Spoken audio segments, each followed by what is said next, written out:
à partir de l'heure de ton rêve ou de ton songe, tu sais qu'est-ce que tu dois faire. Quand tu fais le rêve, tu te rends compte qu'il est 2h du matin. Tu te réveilles là. On dit pas, moi Marie, vraiment tu comprends. Faut avoir pitié de nous. Oh.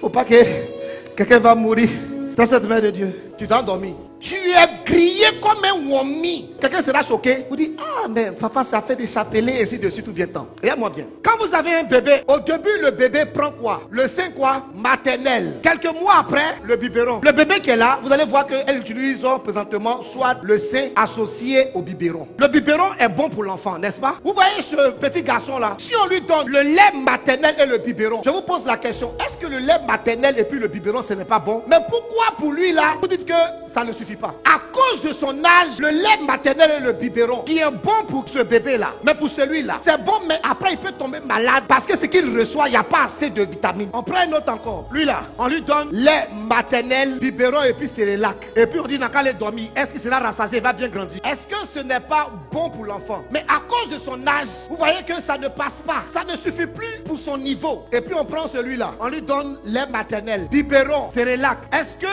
ce n'est pas bon? C'est très bon, n'est-ce pas? Mais est-ce que ça suffit pour lui? Un gars qu'on a besoin de quoi? Foutou ou bien garba. Ce que je veux faire comprendre, c'est que en fonction de votre niveau, le type d'alimentation change. Si cela est aussi vrai, c'est que en fonction de notre niveau spirituel, le type de prière aussi doit changer. Ce qui veut dire qu'il y a des moments là, ce n'est pas que le chapelet n'est pas puissant. Ce n'est pas que je ne crois pas à l'intercession de la mère de Dieu, toujours Vierge Marie. Non. Mais ce que je veux te faire comprendre, c'est que quand tu as rêvé et que tu as fait un tel rêve, je t'en supplie, je te demande pardon. Ce n'est pas affaire de Seigneur, tu comprends, oh, notre Père. Ce n'est pas que ce n'est pas efficace. Même pour la bombe qui est arrivée, il te faut quelque chose de solide. Est-ce que je veux réveiller un chrétien qui veut sortir dans un raisonnement religieux pour comprendre que nous sommes en guerre? Parce que l'ennemi, quand il arrive, il vient avec une force terrible. Et toi, tu as quoi pour riposter? L'amusement.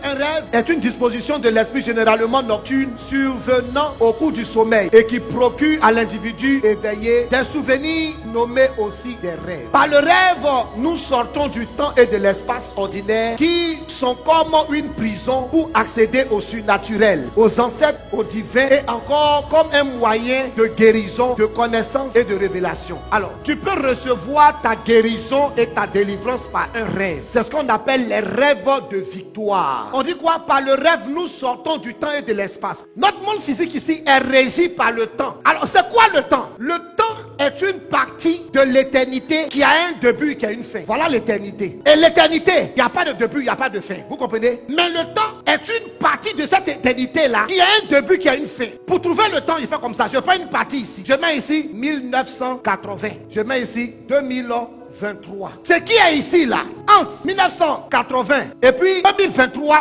cet espace-là est appelé le temps. Donc, dans notre monde physique ici, nous sommes bloqués par un facteur qu'on appelle le temps. Or, dans le rêve, qu'est-ce qui va se passer? Tu peux sortir, par exemple, on est en 2023, c'est pas ça? Aujourd'hui, c'est le 20 combien? Le 22 octobre 2023. Tu peux sortir ici, là, et puis tu repars.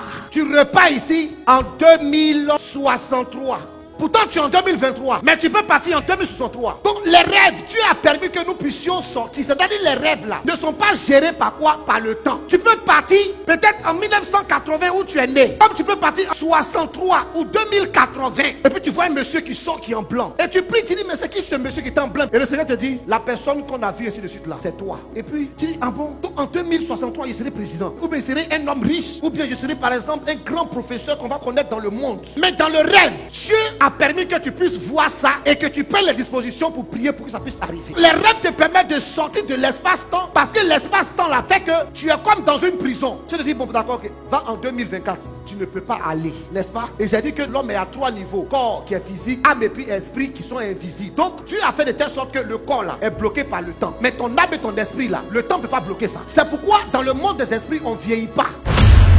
Donc ici, elle ne peut pas partir en 2024. Mais si elle fait un rêve, elle peut aller en 2024. La preuve, deux fois quand vous rêvez, vous vous retrouvez là où vous êtes né. Vous voyez petit garçon, c'est pas ça? Vous voyez même des choses qui sont passées quand vous étiez enfant ainsi de suite. Mais ça là, ça c'est quand vous avez 4 ans, n'est-ce pas? Or présentement tu as 34 ans. Ce qui veut dire que tu es parti où ça? 30 ans en arrière. Est-ce que en étant assis devant moi ici, tu peux aller là-bas? Non, parce que tu es dans le physique, ton corps physique là est bloqué. Mais Dieu a permis que notre âme et notre esprit ne puissent pas être bloqués par le facteur du temps, par Parce que dans le facteur du temps, on ne peut pas faire certaines choses. Ah, tu n'es pas Chanel, tu es spirituel. Ce qui veut dire que tu es un baobab, tu es un géant devant moi. Mais sauf que tu ne sais pas, je prie qu'au cours de ce séminaire, que Dieu te fasse passer à un autre niveau. Que tu ne puisses plus jamais te sous-estimer. Et que le Seigneur te montre ce qui doit arriver. Je déclare que Dieu ouvre tes yeux. Que les 10 années qui arrivent, Dieu te montre ton succès. Dieu te montre comment tu vas éviter les pièges. Dieu te permet de passer à un autre niveau. Que Dieu te bénisse. Donne-moi le meilleur des amènes.